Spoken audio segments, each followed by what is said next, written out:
川普为什么这么亲俄？为什么那么爱普京？真相也许源自川普心底一声默默的呼喊：爸爸再爱我一次。大家好，我是魏之超，今天我们来聊川普亲俄偏袒普京的心理真相。川普这个掌握着世界最高权柄的80岁老头，在内心深处也许仍然只是一个迫切渴望父亲认可的小男孩。原来把今天这个世界搞得天翻地覆的，并不是我们熟知的这一位唐纳德·川普，而是另外一个川普，那就是唐纳德·川普的父亲弗雷德·川普。唐纳德·川普终其一生其实都在渴望获得他这位冷血残酷的父亲的关注和认可，而普京呢，无非是弗雷德·川普的一个替身而已。这是怎么回事呢？待我细细道来啊。大家都已经看到了，自从2025年1月重返白宫以来，从政策到言论，川普都表现出非常明显的偏向于俄罗斯的倾向。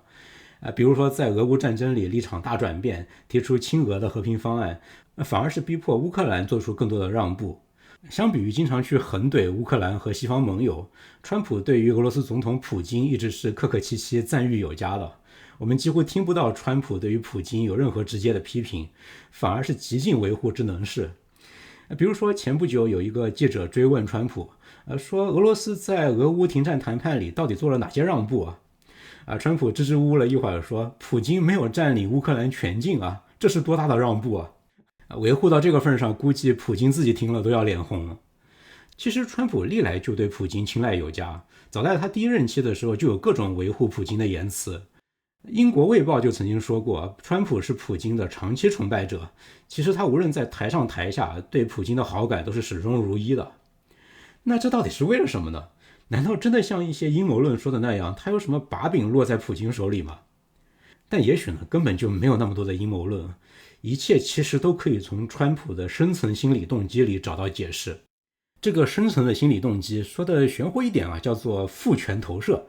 也就是一个人在潜意识里把父亲的形象投射到其他人身上，渴望从那个精神父亲那里获得父爱和认可。其实川普的人生轨迹里始终都存在这样一个隐秘的主题，那就是对一些强权男性的追随和讨好，也就是对那种像一个威严的父亲一样的人物展现出讨好和追随的倾向。他在面对普京的时候就是这样表现出一种近乎于孩子对严父的那种崇拜和服从。没错，川普自己也许从来都没有意识到，弗拉基米尔·普京这一个比他还小5岁的男人，在他的意识深处其实是他的精神父亲。我感觉这期节目上线之后要被川粉打死。那如果我们要深入的理解川普在潜意识里为什么会把普京当作精神父亲，我们就必须要回到他的原生家庭，回到他与父亲弗雷德·川普之间的互动。好在这方面的资料正好不缺，因为非常巧合，川普的侄女玛丽·川普正好是一个临床心理学家，她前不久还出版了一本争议很大的书，叫做《太多与永不满足：我家如何造就了世界上最危险的人》。这本书分析的正好就是川普和他的父亲的互动，怎样给川普留下了一生都难以弥合的心理创伤。那根据玛丽川普的说法呢，唐纳德川普的父亲弗雷德川普是一个非常典型的高功能反社会人格。首先高功能就意味着弗雷德川普在日常生活里可以表现得非常的成功，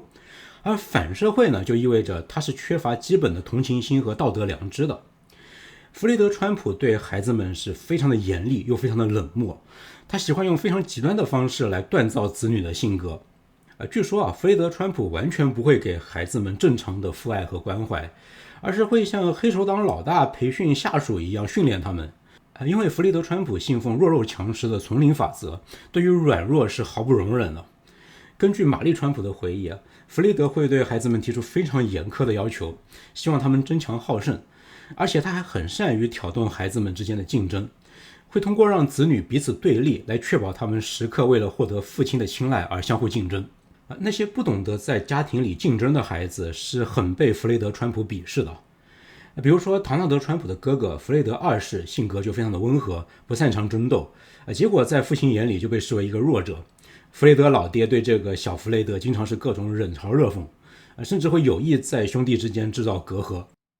据说有一次那时候还很年幼的唐纳德川普不懂事，发火把土豆泥给泼到了哥哥头上，结果父亲不但没有责备他，反而是暗中称赞这种有攻击性的举动。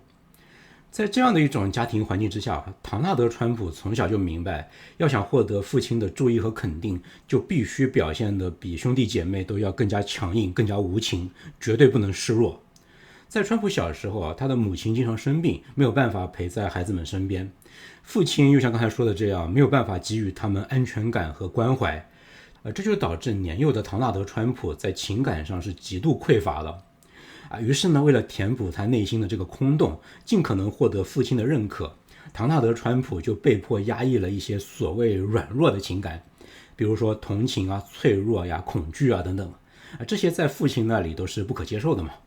他只能保留那些父亲想要的品质，比如争强好胜啊、自恋冷酷啊，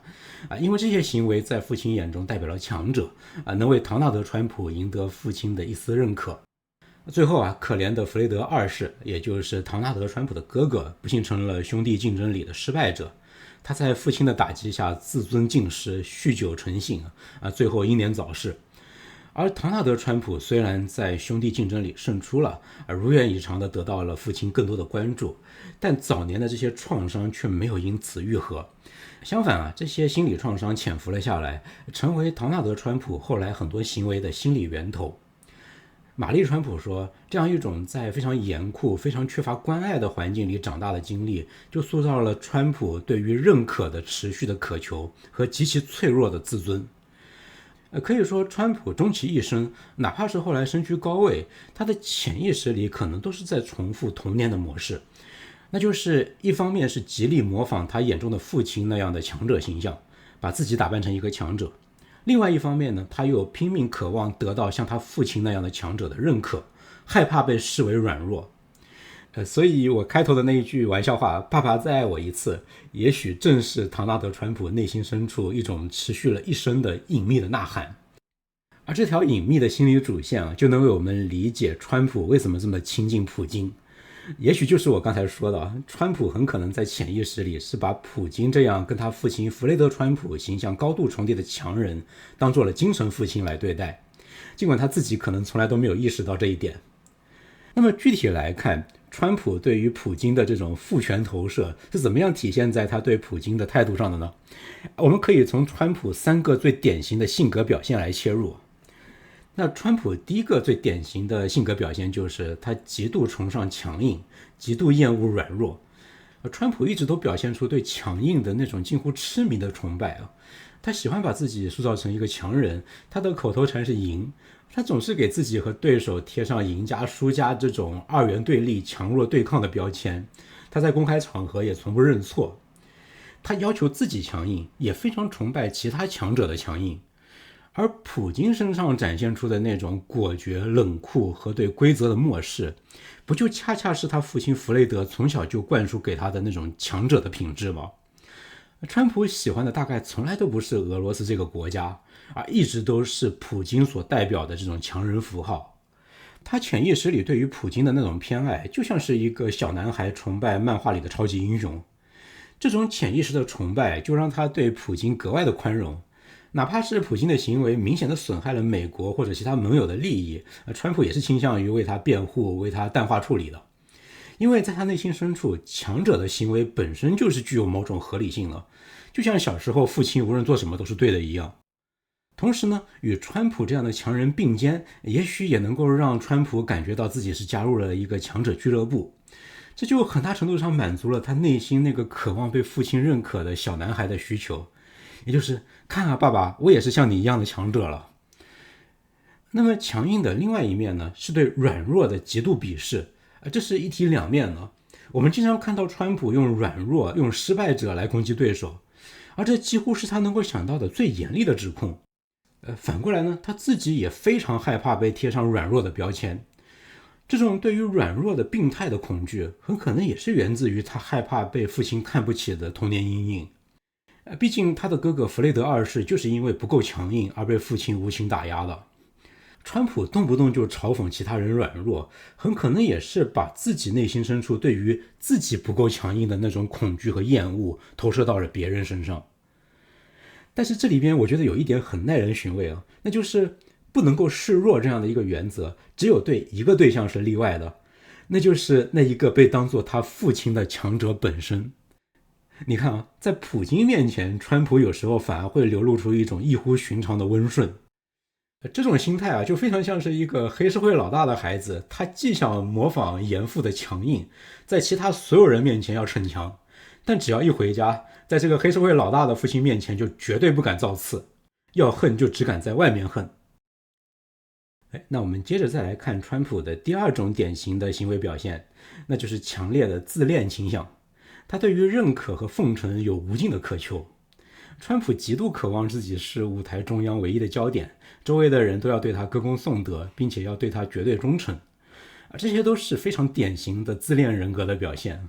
这种对于认可的极度的需求，也许也可以追溯到他童年情感的匮乏上。他的父亲非常的严苛，他的母亲缺位，这就让他的内心始终有一个巨大的情感空洞需要填补。那这种自恋的特质也影响了他的外交风格。他喜欢亲近那些会奉承他、给他面子的外国领导人，反过来他会敌视那些会批评他、不给他足够的所谓尊重的人。川普自己就直言不讳地说过，他的待人之道其实非常的简单，那就是谁对我好，我就对谁好。而精明的普京其实早就精准地拿捏住了川普的这个心理特点。普京曾经很多次在公开场合用很恰到好处的赞美来喂养川普的这种自尊心。而普京的马屁也许对于川普来说是格外受用的。为什么呢？因为对川普而言，全世界的赞美加起来或许都比不上来自父亲的一句认可。所以呢，来自像普京这样的一个像他父亲那样的强权人物的恭维，能够极大的填补他内心的空虚，那份永远在期待得到父亲认可的空虚。那咱们再来看川普的第三个典型的性格表现，那就是隐藏在他心底深处的不安全感和潜在的恐惧。虽然川普表面上总是展现出极度的自信，甚至是傲慢，但也有一些心理专家曾经指出过，他内心深处可能隐藏着强烈的不安全感，尤其是害怕自己被轻视，害怕失败。当他面对像普京这样心机很深沉、手段很狠辣的对手的时候，川普内心深处也许会本能地感到一种恐惧。这种潜在的恐惧可能让他下意识地选择一种讨好强者的策略来化解他的压力，就像有些人在学校里会试图巴结恶霸，以避免自己被欺负一样。那如果从这个角度来看呢，那么川普对于普京的偏爱和维护，也许就并不完全是出自于欣赏，可能里面也夹杂着一丝很不容易察觉的恐惧和忌惮。与其冒着风险去和这样一个难以预测的强硬对手正面对抗，不如主动示好，拉近关系，把潜在的敌人转化成朋友，这样自己反而更加安全。当然，川普绝对不会承认这一点，他可能也完全没有意识到自己有这样的动机，他会把这些东西合理化成我很欣赏他，我们关系很好，这对美国有利等等。也就是说呢，川普的行为很有可能是遇强则弱的，而这最终可能还是要追溯到他对于父亲弗雷德那种既崇拜又畏惧的复杂的情感上。面对那种他认为不如自己的人的时候，川普可以极度膨胀，肆意攻击对方，比如对泽连斯基就是那样。但是当他面对的是一个被他投射了父亲形象，真正让他感觉到敬畏的强者，比如说普京，那么川普内心深处那一个害怕父亲责骂的小男孩的人格可能就会占据上风。总之呢，川普的三大典型性格表现，对强硬的崇拜，对软弱的恐惧，需要不断被奉承来填补的自恋，还有隐藏的不安全感，这三个方面如果要追溯最深的心理根源，那似乎都和他那一位高功能反社会的父亲弗雷德·川普有着千丝万缕的联系。所以呢，弗雷德·川普虽然已经不在人世很多年了，但他其实早就已经转世了，转世之后的身份就叫做弗拉基米尔·普京。当然，以上这些都是有很强烈的精神分析色彩的解读，完全不是严格的科学证明。但他好像的确为我们理解川普为什么那么亲俄，为什么那么亲普京，提供了一个挺有说服力的解释框架。谁知道呢？世界上的很多大事，说复杂也许的确非常复杂，但说简单呢，也许真的就只不过是一些政治强人的心理投射而已。而这整个世界呢，不过就是一座用来弥合这些政治强人们童年创伤的大型疗养院而已。我们都活在一个精神病院里那好，我们今天就聊到这里。你对于川普这么爱普京有什么看法呢？欢迎大家在评论区留言，只要我有精力，我都会尽量回复。如果你喜欢这期节目，请点赞、分享、订阅我们的频道，这是对我最大的支持。我是魏之超，我们下期节目再见。